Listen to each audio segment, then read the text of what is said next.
Hi అండి, నమస్తే. Welcome back to cute jelly channel. ఈరోజు మనకు వంటింటికి ఉపయోగపడే కొన్ని చిట్కాలు అనేవి చూపించబోతాను. అవి మీకు చాలా యూజ్ఫుల్గా ఉంటాయి. అలాగే మన ఇంటిని కూడా శుభ్రంగా ఉంచి పరిమళభరితంగా ఉంచుతాయి. కొన్ని చిన్న చిన్న టిప్స్ చాలు మనం హైజీనిక్గా మెయింటైన్ చేసుకోవచ్చు. మంచి సువాసనభరితంగా మన ఇల్లు అనేది ఉంటుందన్నమాట. చాలా ఈజీలో మీకు కొన్ని టిప్స్ చూపిస్తాను, ఫాలో అవ్వండి. ఇప్పుడు ముందుగా నేనైతే ఒక ప్లేట్ తీసుకున్నాను. ఈ ప్లేట్లోకి 1 స్పూన్ వచ్చేసి కాఫీ పౌడర్ తీసుకుంటున్నాను. 1 స్పూన్ కాఫీ పౌడర్ యాడ్ చేసుకొని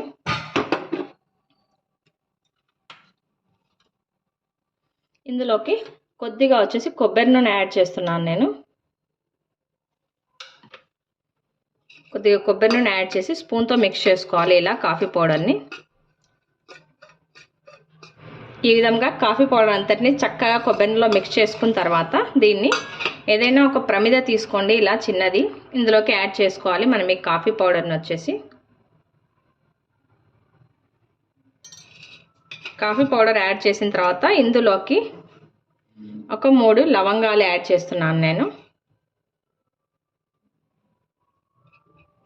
కొబ్బరి నూనెని కాఫీ పౌడర్తో మిక్స్ చేసిన తర్వాత లవంగాలు యాడ్ చేస్తున్నాను.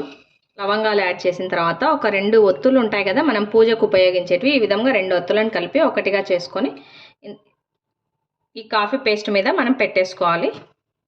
ఇప్పుడు మళ్ళీ కొద్దిగా కొబ్బరి నూనె అనేది యాడ్ చేసుకోవాలి. ఇందులోకి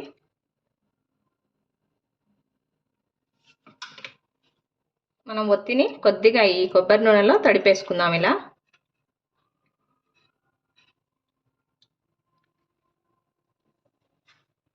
ఈ విధంగా ఒత్తికి ఆయిల్ పట్టించేసుకొని మనం అంటించుకోవాలి ఒత్తిని.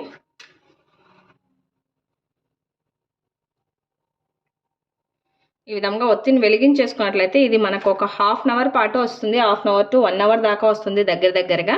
ఈ విధంగా ఒత్తిని వెలిగించుకోవడం వల్ల మనకి దోమల బెడద అనేది తగ్గుతుంది అనమాట.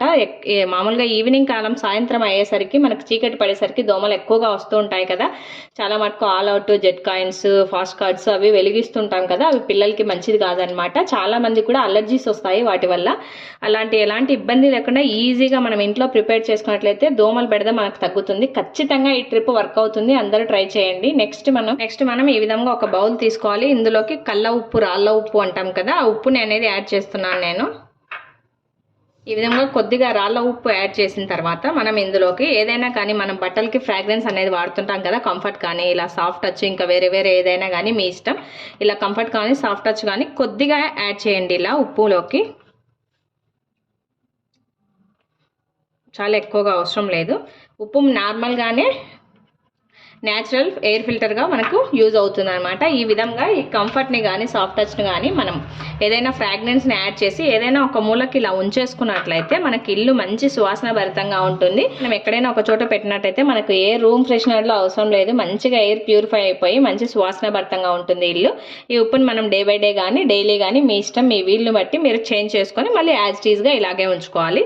అదేవిధంగా ఇలా ప్రిపేర్ చేసుకున్న ఈ ఉప్పు దీన్ని కూడా మనము సింక్లో స్మెల్, నీచు వాసన అలా ఉంటుంది కదా, అలాంటి ప్లేస్లో కూడా ఇలా మిక్స్ చేసుకొని మనం సింక్లో వేసేసి వాటర్ బాగా ఫ్లోలో వదిలినామనుకోండి, సింక్ స్మెల్ కూడా వెళ్ళిపోతుంది. చాలా చక్కగా ఉపయోగపడుతుంది. తప్పకుండా అందరు ట్రై చేయండి. మన థర్డ్ టిప్ వచ్చేసి అరటిపళ్ళు అండి, బనానాస్. మనం ఎక్కువగా తెచ్చుకునే తొందరగా తినకపోయేసరికి పండిపోతాయి, చాలా మెత్తగా కూడా అవుతాయి, కలర్ చేంజ్ అవుతాయి. అలాంటప్పుడు మనం తినడానికి ఇష్టం పడగలదు కదా, అందుకోసం అలాగే ఫ్రెష్గా ఉండడం కోసం ఈ విధంగా ఏదైనా పాలిథిన్ కవర్స్ ఉంటాయి కదా, ఇలా మనం ఒకసారి కవర్ని ఫోల్డ్ చేసుకొని ఈ బనానా అరటిపండు గెల మొదలు ఉంటుంది కదా, ఇలాగా గాలి జొరబడకుండా చక్కగా ఇలా మొత్తం చుట్టేసుకోవాలి.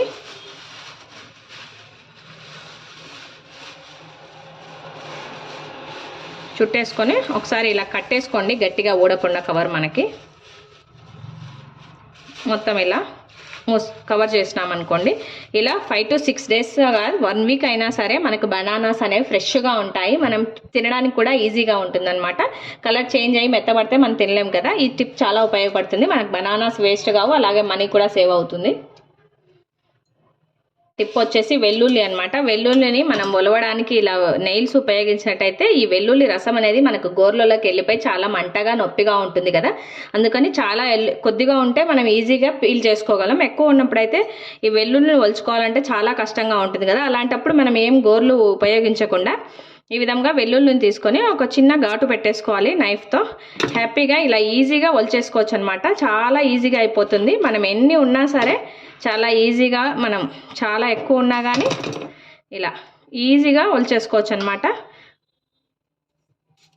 ఎక్కువ టైం కూడా తీసుకోదు, మనకి చేతులకి ఎలాంటి నొప్పి అనేది ఉండదన్నమాట. జస్ట్ ఘాటు పెట్టేసుకొని హ్యాపీగా పీల్ చేసుకోవడమే. ఇలా చాలా ఫాస్ట్గా కూడా అయిపోతుంది. చూసారా, ఒకసారి గమనించండి మీరు.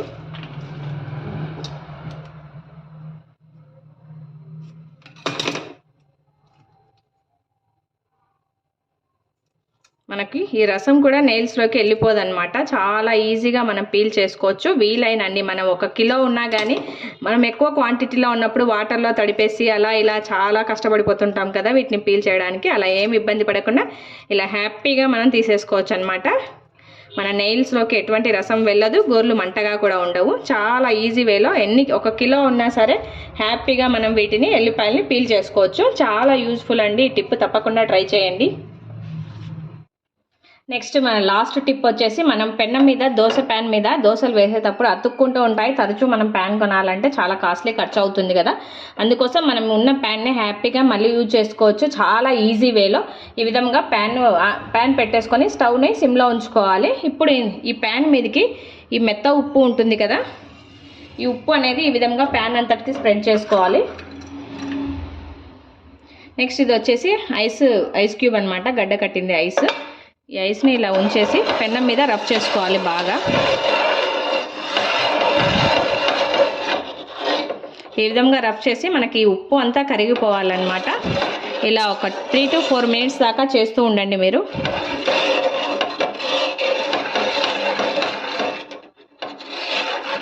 అలాగే మనకి ఐస్ కూడా కరిగిపోవాలి. చూడండి, మనకు చక్కగా ఉప్పు అనేది ఐస్ 2 కరిగిపోయాయి అన్నమాట. కాస్త మనకి ఇక్కడ వాటర్ కూడా హీట్ అయిపోతున్నాయి, మీకు కనిపిస్తుంది కదా. ఈ విధంగా ఒక 2 నుండి 3 నిమిషాలు చేసిన తర్వాత దీనికి ఏదైనా కానీ మనం అంట్లకు ఉపయోగించే జెల్ ఉంటుంది కదా, నేనైతే ఇక్కడ త్రిబుల్-X జెల్ అనేది ఉంటుంది కదా, డిష్ వాషర్ లిక్విడ్ అనేది. ఈ లిక్విడ్ని ఒక 2 to 3 drops అనేది యాడ్ చేస్తున్నాను పెన్నంపైకి. ఈ విధంగా డిష్ వాషర్ కూడా యాడ్ చేసిన తర్వాత ఒకసారి ఇలా స్పూన్తో బాగా రబ్ చేసుకోవాలన్నమాట. మనకు నురగగా ఫామ్ కావాలి.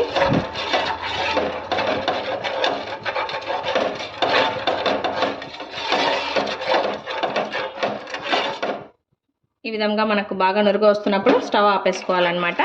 ఈ వాటర్ని ఇలాగే ఒక 5 minutes ప్యాన్లోనే ఉంచేసేయాలి. 5 minutes తర్వాత పడేసి శుభ్రంగా ప్యాన్ని కడుక్కొని యూజ్ చేసుకున్నట్లయితే దోశ అనేది మనకు అంటుకోకుండా విరగకుండా చక్కగా వస్తుంది. చాలా మంచి టిప్ అండి, తప్పకుండా అందరూ ట్రై చేయండి. ఈరోజు వీడియో ఇంతే అండి. ఈ వీడియో కనుక మీకు నచ్చినట్లయితే లైక్ చేయండి, షేర్ చేయండి, తప్పకుండా అందరూ సబ్స్క్రైబ్ చేయండి. Thanks for watching.